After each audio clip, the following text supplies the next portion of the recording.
오늘 본문 말씀인데요. 대박 얘기죠. 기절초풍할 일이 벌어졌습니다. 베드로, 요한, 야고보, 초대교회 기둥같이 우뚝 선 이 세 사도가 아직 예수님 몰랐을 텐데요. 밤새도록 나가서 고기를 낚는데 아무것도 건지지 못합니다. 그래서 아침 되어서 그물 청소하면서 이제 내일을 기약하고 있는데요. 갑자기 예수 청년이 나타나요. 예수님이 이 당시 나이가 30세였고 요한, 베드로, 야고보 20대 중후반 청년들입니다. 예수 청년은 그 당시 어느 정도 인기몰이를 하고 있었어요. 아침에 그가 나타나니까 많은 사람들이 그 말씀을 들으러 나오기 시작합니다. 점점 사람이 많아졌어요. 예수님께서 한 배를 강단 삼아서 갈릴리 호수에서 몰려오는 사람들에게 말씀하시기 위해서 베드로 배를 선택하셔서 올라탑니다. 그래서 베드로는 갑자기 금을 정리하다가 예수님 강단잡이가 됐어요. 돛을 들이고 파도에 배가 많이 요동치지 않도록 키를 잡고 있었을 거예요. 그러면서 같이 말씀을 듣고 있는데 해가 중천 떠서 한참 말씀 마친 우리 예수님께서 갑자기 베드로에게 말씀하시는 거예요. 베드로야, 깊은 데 가서 그물을 던져 고기를 잡으라. 마치 배삭 폐하시려는 의도처럼 갑자기 베드로에게 다시 고기잡이 하라고 말씀을 하십니다. 베드로는 갈릴리 호수에서 잔뼈가 굳은 어부입니다. 장인이란 얘기죠. 장인은 사실 자존심이 많습니다. 남이 이렇게 하라 저렇게 하라 참 별로 듣기 좋아하지 않는데, 그런데 그 말씀을 하신 게 다른 분이 아니라 예수님이세요. 누가복음 4장 보면 이 예수님께서 시몬의 장모 집에 들어오신 적이 있습니다.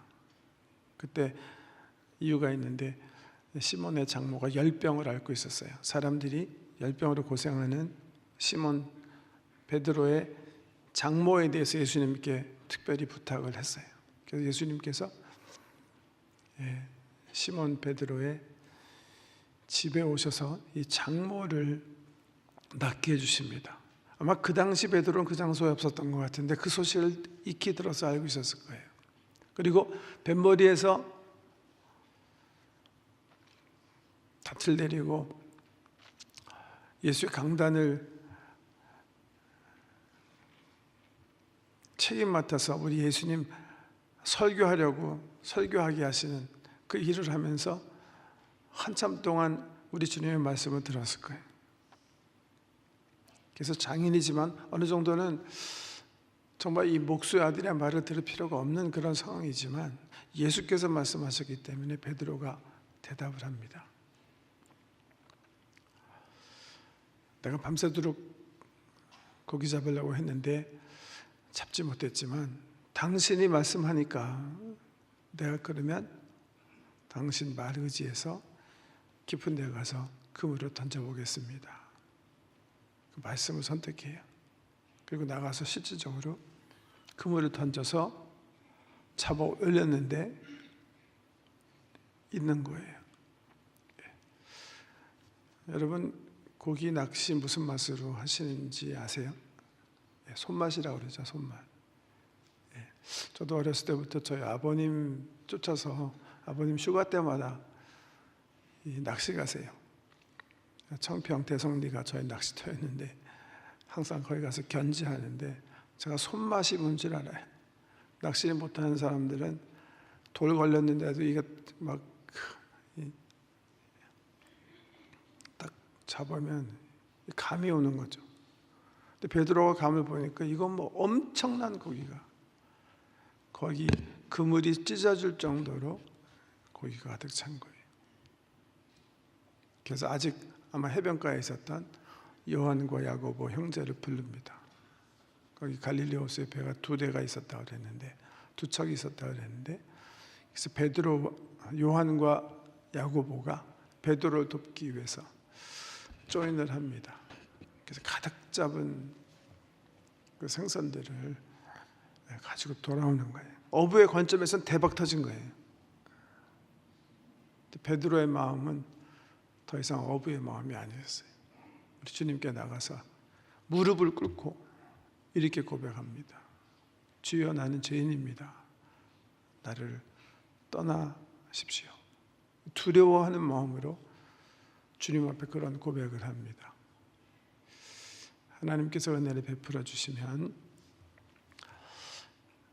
엄청나게 기쁨과 환희로 우리가 즐거워할 것 같은데, 보통은요, 하나님께서 하늘에서 은혜의 파장을 던져주시면 우리가 이해할 수 있게, 그분은 너무 크신 분이니까 그냥 은혜의 파장 하나를 던져주시면 우리가 경험할 수 있도록 굴절된다, 이렇게 얘기합니다. 우리 수준에서 이해할 수 있게, 꿈으로 이해할 수 있게, 만져주심으로, 소위 컨설레이션, 위로하심으로 우리가 이해할 수 있게, 이럴 때는 우리 삶의 기쁨이 넘친대요. 정말 좋다, 참 맛있다, 테이스 끝. 그런데 실질적으로 주님께서 우리에게 더 가까이 다가오시면, 그러니까 은혜의 파장을 던져주시는 게 아니라 더 그분이 우리를 더 가까이 다가오시면 우리는 두려움을 느낄 수밖에 없다, 그렇게 얘기를 합니다.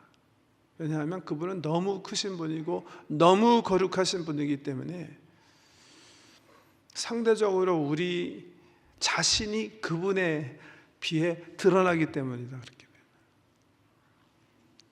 그래서 우리가 하나님의 임재하심을 맛보며 그렇게 얘기하는데, 실질적으로 하나님의 임재하심을 맛보면 거의 우리 모든 사람들은 죽음을 경험하게 된다, 그렇게 얘기합니다.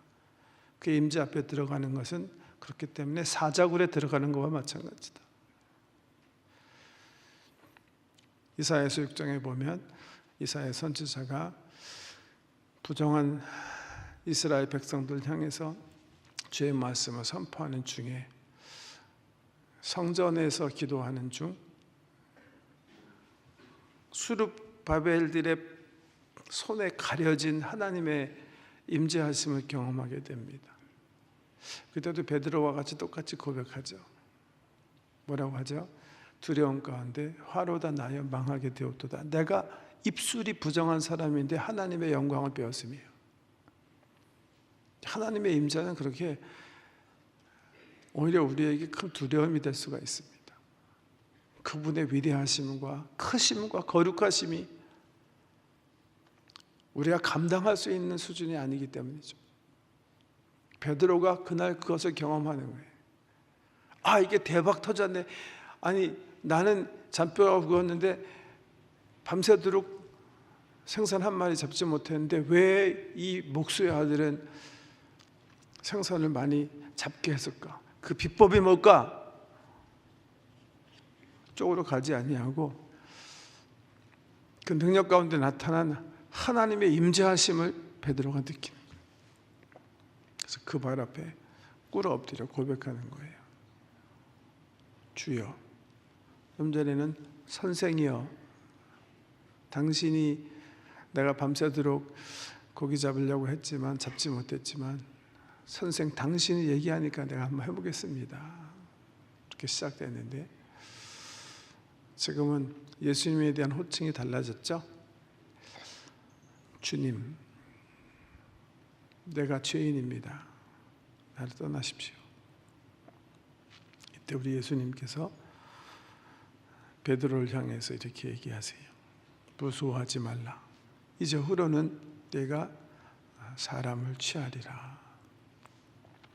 그 말씀 듣고 베드로가 함께 이 기적을 경험한 요한과 야고보와 함께 배도 버리고 식구들도 떠나 예수를 쫓아가게 되었다. 그렇게 성경은 얘기하고 있어요.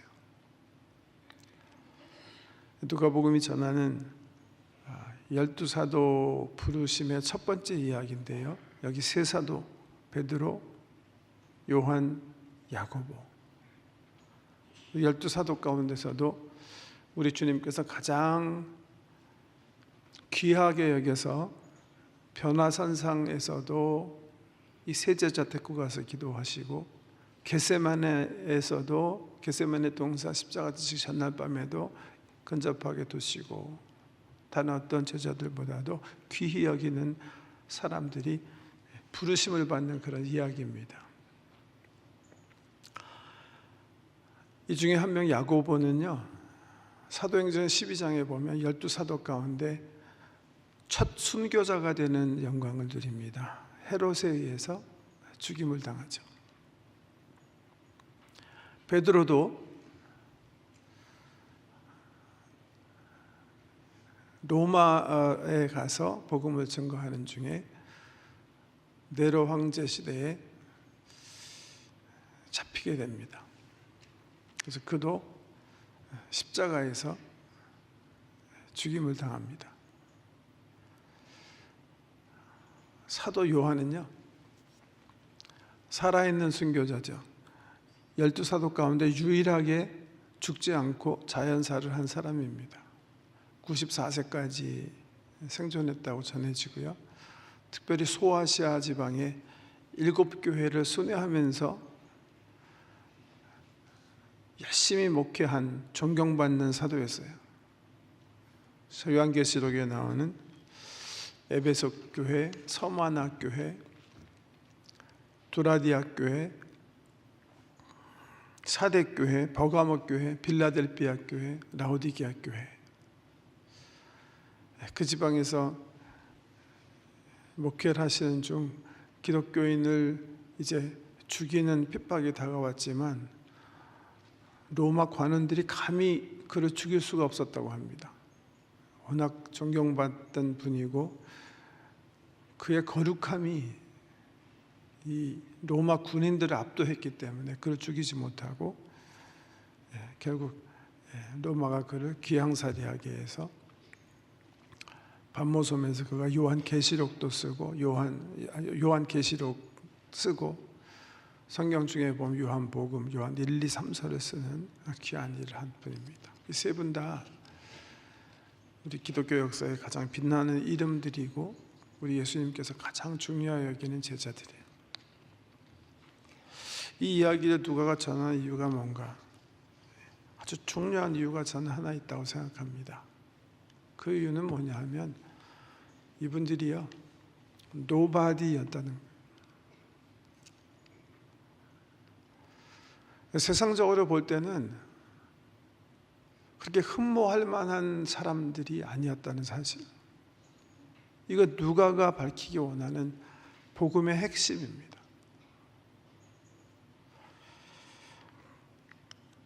바울 선생님은요, 고린도 전서에서 그 말이 이렇게 얘기해요. 형제들아, 너희를 부르심을 보라. 육체를 따라 지혜로운 자가 많지 아니하며 능한 자가 많지 아니하며 문벌 좋은 자가 많지 아니하도다. 우리 예수님 제자가 되는 조건들에 대한 말씀인데요, 문벌 좋은 사람들이 전혀 없었다는 얘기도 아니고 학문 많이 하신 분들이 전혀 없었다는 얘기도 아니에요. 사회적으로 경제적으로 능한 사람이 없었다는 그런 얘기 아닙니다. 주로는 아니었다는 거예요. 아리마대 요셉 같은 사람도 있었고 사내들인 공의원이었던 니고데모 같은 사람도 있었어요. 근데 실질적으로는 많지 않았다는 거예요. 왜?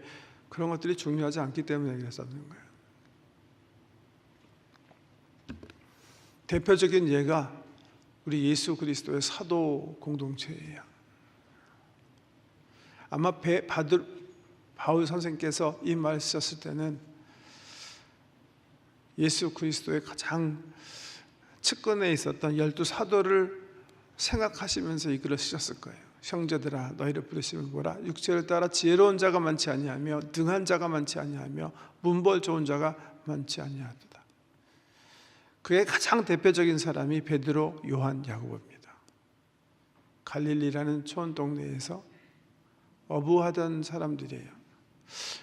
요즘 주경학자 가운데는 뭔가 이분들이 모든 것을 버려두고 예수를 쫓았다. 이 헌신을 강조하기 위해서 옛날에 갈릴리에서 배를 가진 사람들은 엄청나게 부자였다.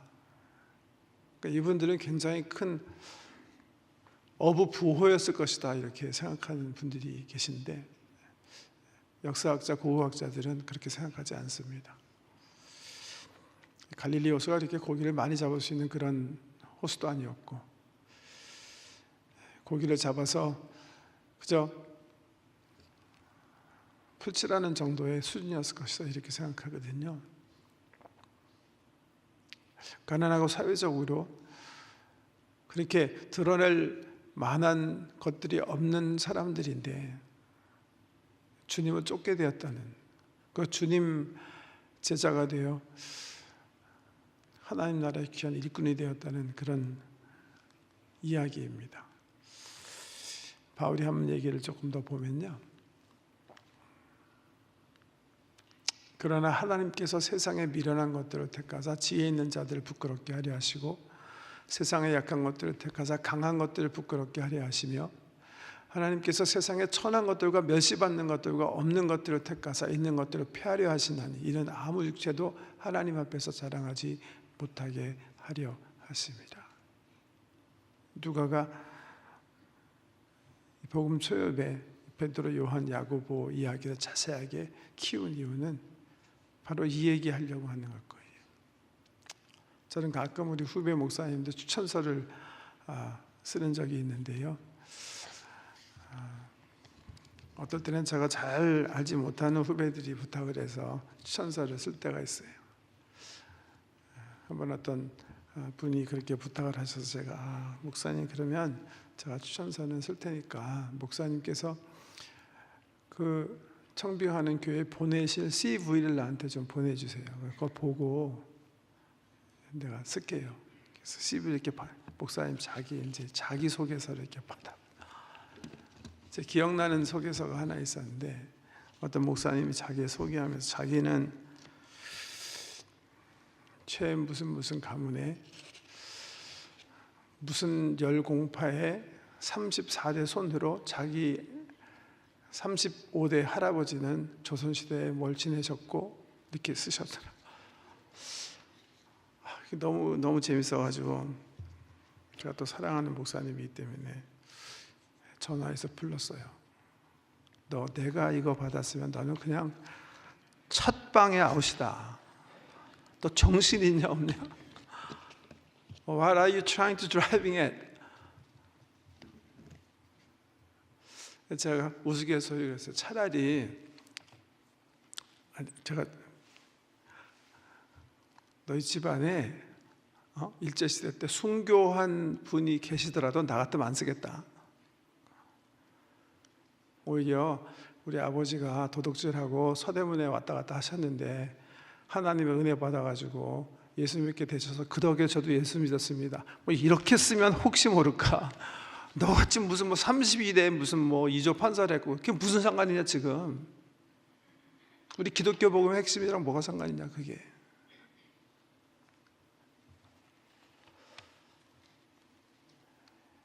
주님께서 사용하시기 원하시는 분은 보세요. 육체를 따라 지혜가 많은 분들만 사용하시는 거 아니에요. 사회적으로 능력이 많기 때문에 그분 사용하시고자 하시는 것도 아니고 문벌 좋은 자 찾는 것도 아니에요. 그래서 웅변적으로 보여주는 것이 우리 예수 그리스도의 공동체예요. 실제로 우리 예수님의 초대교회 공동체를 보면 정말 이거였어요. 사회적으로 경제적으로 신령 면에서 정말 어떻게 보면 밑바닥 인생들이에요. 아무도 관심 갖지 않는 사람들이에요. 그런데 주님은 그들을 부르셨어요. 그 가운데서 7 귀신 들린 막달라 마리아도 있었고요, 소경 바디메오가 있었고요, 텍스 콜렉터 했기 때문에 사람들에게 지탄받는 세리 마태가 있었습니다. 그리고 어부들이 있었어요. 아무나 조건이 없는 건 아니에요.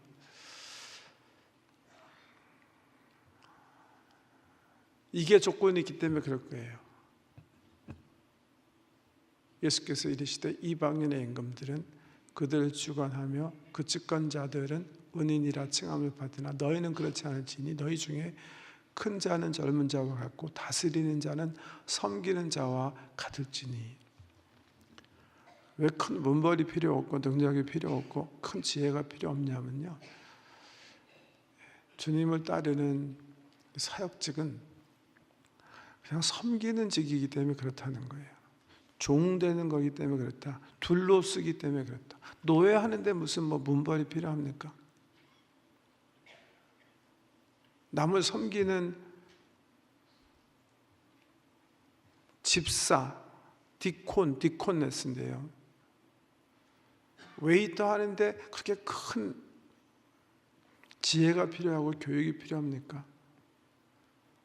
이게 주의 제자도의 핵심이기 때문에 그러는 거예요.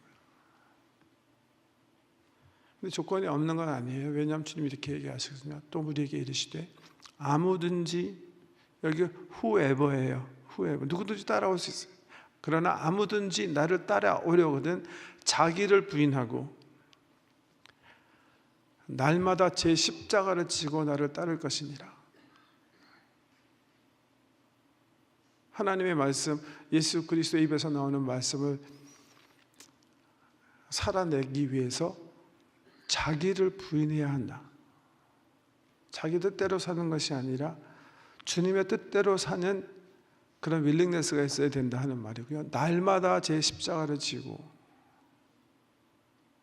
일생의 대가를 치르고 나를 따를 것이라.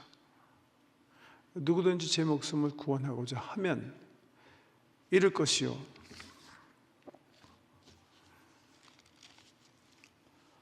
누구든지 나를 위하여 제 목숨을 잃으면 구원하리라.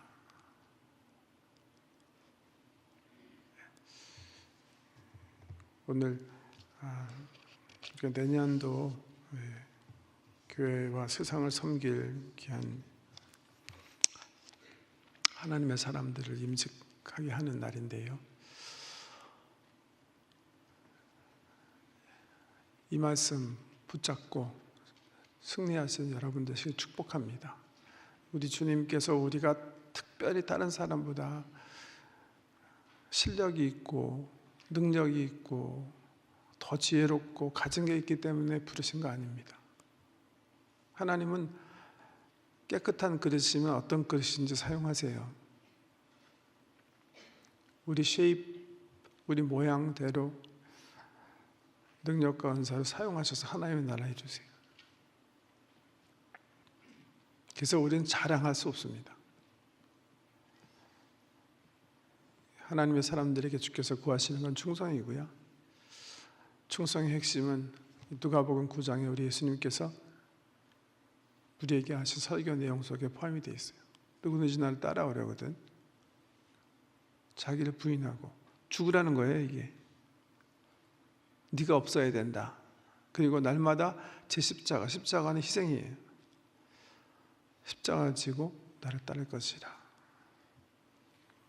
그리고 네 목숨을 버려라. 그것이 나를 따르는 제자도의 핵심이다. 이렇게 가르쳐 주세요. 2019년도에도 주님 잘 따라서 베드로처럼, 요한처럼, 야고보처럼 끝내기 잘 하시는 저와 여러분 되시기를 주의 이름으로 축복합니다. 기도드리겠습니다. 나를 따르려거든 자신을 부인하고 십자가를 지고 나를 쫓을 것이라 하시는 주의 말씀을 가슴속에 새기며 주님의 제자로 저희가 세움을 받습니다. 신앙의 선배된 베드로와 야고보와 요한처럼 주님을 잘 쫓아 시작은 미약했지만 끝이 찬란하게 하나님 나라의 귀한 일꾼으로 우뚝 섰는 우리 모든 성도 되도록 은혜 베풀어 주옵소서. 2018년 마감하는 주일입니다. 많이 수고하신 귀한 우리 지체 한 분 한 분 위에 주의 위로하심이 넘치게 하시고 죽기까지 충성하라는 말씀 가슴속에 새겨 주님 만날 때까지 성실하고 정직하고 충성된 일꾼으로 멋진 삶들을 살게 하여 주옵소서. 예수님 이름으로 기도드립니다.